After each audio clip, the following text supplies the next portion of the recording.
Assalamualaikum warahmatullahi wabarakatuh.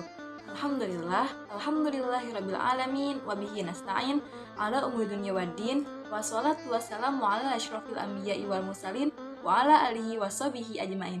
Amma ba'du. Halo, apa kabar anak-anak? Semoga kalian selalu sehat dan ada dalam lindungan Allah Subhanahu wa taala. Dalam kesempatan kali ini, kita akan belajar mengenai sejarah peradaban Islam tentang sejarah berdirinya dinasti Umayyah. Namun sebelum itu, kita akan flashback dulu mengenai materi-materi yang telah kita bahas sebelumnya. Namun sebelum kita membahas lebih jauh mengenai sejarah berdirinya dinasti Umayyah, kita perlu tahu bahwa ada seorang khalifah yang menjabat sebagai khalifah terakhir dari Khulafaur Rasyidin, yaitu Khalifah Ali bin Abi Thalib. Nah, sebelum itu, mari kita lihat pembahasan berikut ini. Tapi sebelum kita ingin memulai pembelajaran kita pada hari ini, kita harus membaca doa terlebih dahulu agar pembelajaran kita kali ini diberikan keberkahan dan manfaat oleh Allah Subhanahu wa taala. Baca doa, dimulai. Nah, teman-teman, jika kita membahas mengenai masa kejayaan Islam, tentu tidak pernah terlepas dari perjuangan Rasulullah SAW dalam berdakwah. Setelah Khalifah Ali bin Abi Thalib wafat karena ditikam pada saat beliau melaksanakan sholat di masjid, tampuk kepemimpinan beliau beralih pada putranya yang bernama Hasan bin Ali bin Abi Thalib. Teman-teman, kekuatan Hasan dalam memimpin tidak sekuat ayahnya. Setelah itu, Hasan mengalihkan kepemimpinannya kepada Muawiyah bin Abi Sufyan dengan jalur damai. Nah, Hasan membuat perjanjian damai dengan Muawiyah pada tahun 41 Hijriah atau 661 Masehi. Dan perlu kalian ketahui, peristiwa ini disebut juga sebagai peristiwa Amul Jamaah. Kenapa demikian?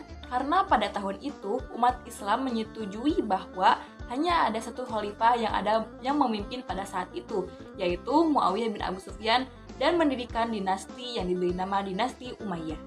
Dengan hal tersebut berlahirlah masa Khulafaur Rasyidin dan beralih menjadi masa dinasti Umayyah. Nah, teman-teman, selain seorang penggagas, Muawiyah bin Abi Sufyan ini juga menjadi khalifah pertama dalam daulah dinasti Bani Umayyah. Muawiyah bin Abi Sufyan ini mengalihkan ibu kota pemerintahan yang asalnya dari Madinah pindah ke Damaskus. Nah, for your information, bahwa pada masa pemerintahan dinasti Umayyah ini, sistem pemerintahan yang asalnya demokratis beralih menjadi monarki, atau dalam kata lain, monarki ini yaitu sistem pemerintahan yang dimana sistem kerajaannya itu turun-menurun. Jadi dari ayahnya ke anaknya, dari anaknya ke anaknya lagi, seperti itu, dan tidak berlangsung secara demokratis seperti yang terjadi pada masa Khulafaur Rasyidin. Nah, berdirinya dinasti Umayyah ini juga tidak terlepas dari masa-masa krisis yang dialami pada masa Khulafaur Rasyidin di zaman Khalifah Ali bin Abi Thalib, yang dimana pada masa Ali bin Abi Thalib ini banyak sekali terjadi pemberontakan, terutama pemberontakan dari pihak-pihak yang tidak menyetujui atau tidak sependapat dan terus menuntut